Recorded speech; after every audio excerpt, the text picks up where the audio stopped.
ഞാൻ doctor Shibu Augustine, consultant cardiologist, Apollo Adlux hospital, Angamaly. ഈ September 29 ലോകമെങ്ങും ലോക ഹൃദയ ദിനമായി ആചരിക്കുകയാണല്ലോ. നമുക്കറിയാം, ഇന്നത്തെ കാലത്ത് ഹൃദ്രോഗങ്ങളും പ്രത്യേകിച്ച് ഹാർട്ട് അറ്റാക്ക് മൂലം ദിവസേന ലക്ഷക്കണക്കിന് ആളുകളാണ് മരിക്കുന്നത്. അതും ഈ കാലഘട്ടത്തിൽ പുതുതായി യങ്ങർ ജനറേഷൻ, അതായത് ചെറുപ്പക്കാരിലേക്ക് കൂടുതലായിട്ട് ഹൃദ്രോഗങ്ങൾ കാണപ്പെടുന്നു. ഈയിടെയായി നമ്മൾ പലപ്പോഴും വാർത്തകൾ കേൾക്കുന്നുണ്ട്, യങ് എക്സിക്യൂട്ടീവ്സ് പോലും ജോലി സമ്മർദ്ദം മൂലം ഹാർട്ട് അറ്റാക്ക് ഒന്നും മരിക്കുന്നു എന്ന് കേൾക്കുന്നു.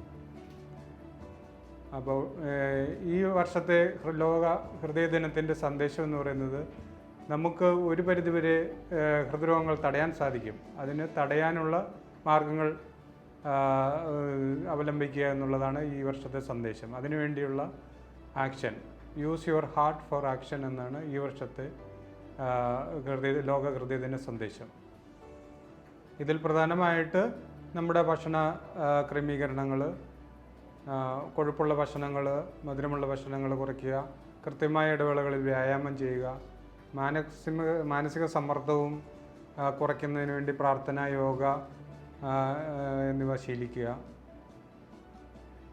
നമുക്കറിയാം, രോഗം വന്നിട്ട് ചികിത്സിക്കുന്നതിനേക്കാൾ ഏറ്റവും നല്ലത് രോഗം വരാതെ തടയുക എന്നുള്ളതാണ്.